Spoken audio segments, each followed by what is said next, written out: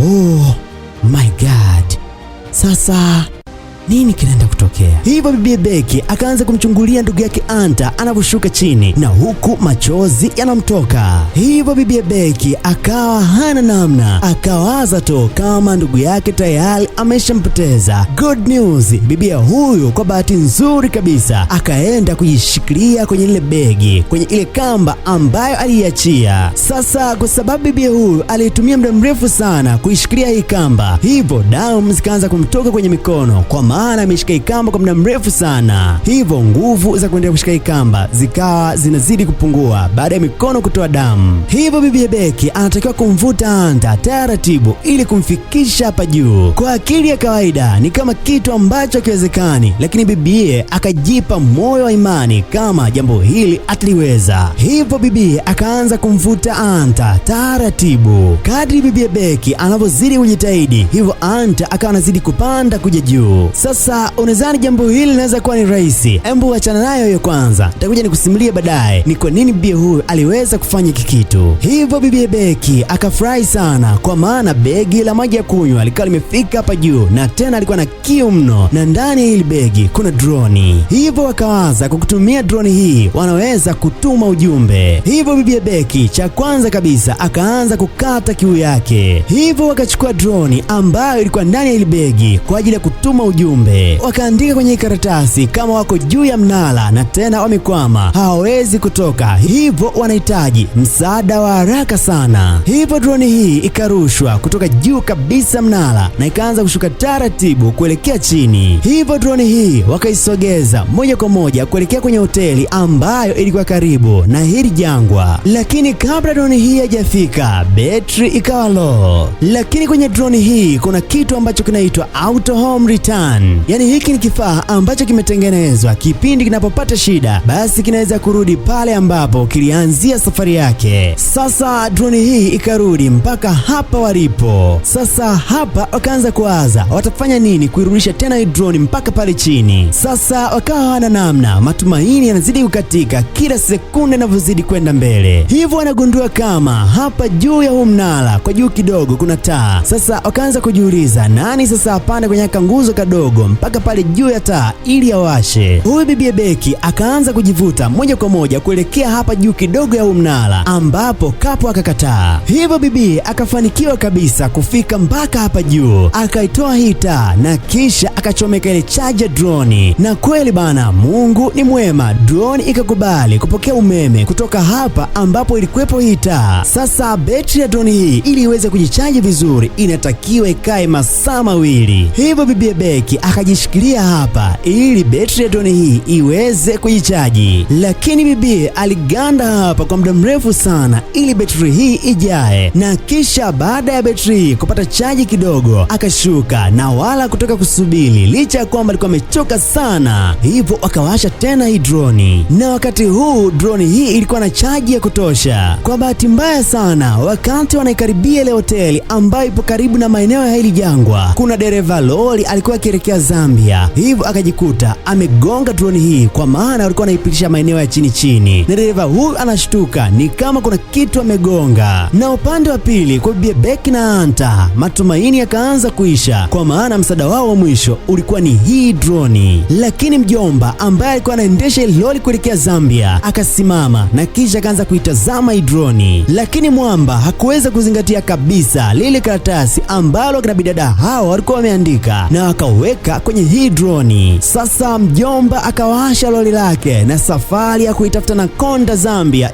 ikaendelea. Bibi Beki akawa anaitazama sana ile notebook kupitia dalbini, na huku akijiongelesha kusema kwamba Mungu, tenda miujiza yako kama ilivyokuwa kule bahari ya Shamu. Sasa kama nakumbuka, kuna muda nilikwambia bibi huyu Beki amewezaje kumvuta bibi Hunter mpaka hapa juu na ameweza kufika. Sasa ngoja nikufungulie kodi. Mzigo uko hivi, bibi Beki hapa alikuwa analia sana na huku anamtazama dada yake Hunter, na kumbe vitu vyote ambavyo bibi huyu alikuwa anavifanya ilikuwa ni hisia tu. Alikuwa anahisi kama yuko na Hunter, kumbe bibi Hunter alikuwa amekufa kitambo tu, kwa hiyo hakufanikiwa kabisa kumvuta kuja juu. Alikuwa amevuta begi tu peke yake ambalo lilikuwa na yale maji. Wakati huo bibi Hunter alidondoka na kisha alijigonga kwenye yale machuma, hivyo alikata moto pale pale. Kwa hivyo bibi Beki hapa alikuwa ni mawazo tu, kwa kuhisi kama bado yuko na ndugu yake. Inaumiza sana hii. Wakati mwingine bibi huyu akiwa peke yake hapa juu, upepo ulikuwa ni mkali sana, hivyo bibi Beki matumaini yakaanza kumuishia kabisa baada ya kugundua kama dada yake tayari ameshakata moto. Na hili ni jua la saa 6. Sasa kama ambavyo wote tunajua, jua hili la saa 6 lilikuwa kali na huku njaa inakuuma, basi mambo huwa yanakuwa magumu sana. Sasa kuna huyu ndege alikuwa akipita pita maeneo haya. Ndege hawa huwa wanakula mizoga ya watu, na ndege huyu akaanza kumtafuna bana bibi Beki. Hivyo bibi akatulia kimya kabisa na kisha akamshika ndege huyu. Hivyo bibi Beki hapa anagundua kama chakula kimejileta chenyewe, na kumbe inawezekana hata wewe siku moja mambo yatakapokuja kuwa magumu kwako, hata nyama mbichi tena ya mwewe utakula tu. Sasa bibi Beki alimbamiza sana huyu mwewe katika eneo lake la kichwa, na mwewe huyu baada ya kufa bibi alikula nyama tena ikiwa mbichi kabisa. Hivyo bibi akaifungua kamba na kisha akaileta mpaka kwenye kipisi cha ngazi na akaifunga hapa, akaanza kushuka na ikamba taratibu. Na wakati mwingine matatizo yanaweza kukufanya ama kukukomaza kiimani, hivyo bibi Beki akaanza kushuka tena bila wasiwasi, na alipofika hapa akajifungua na kisha akarukia kwenye madishi ambapo alifia ndugu yake Hunter. Hivyo bibi huyu akachukua simu yake na kisha kaandika ujumbe kwa baba yake, na ujumbe huu ukisema kwamba tumenasa, tuko juu kabisa ya mnara. Na baada ya hapo akapasua tumbo la dada yake Hunter na akaweka simu hii ndani, na hii ndio ilikuwa imani yake ya mwisho kabisa, kuona kama kuna uwezekano wa kuweza kupata msaada. Hivyo bibi huyu akautupa mwili wa dada yake kuelekea chini, na wakati mwili huu unashuka chini inaonekana kama network ilianza kurejea. Lakini bibi huyu alikaa kwa muda mrefu sana hapa. Mara ghafla gari ya baba yake ikawa inafika maeneo haya, na baba huyu alipiga simu katika kitengo cha huduma ya msaada. Hivyo ilikuja hapa helikopta kwenda kumkomboa bibi Beki. Hivyo bibi huyu anapata msaada kupitia helikopta ambayo ilikuja hapa. Niambie nini umejifunza kwenye huu mzigo kuanzia mwanzo mpaka mwisho. Asante kwa kunisikiliza. Mimi naitwa Bright DSM, mtoto wa Simba ni Simba, na in case ni mara yako ya kwanza kabisa unakutana kukutana na hii channel, basi hakikisha una subscribe na kutani on notification bell mtu wangu, ili uwe mtu wa kwanza kupata mizigo yote ambayo nakuwa naiweka hapa. Tukutane kwenye mzigo mwingine next time, bye.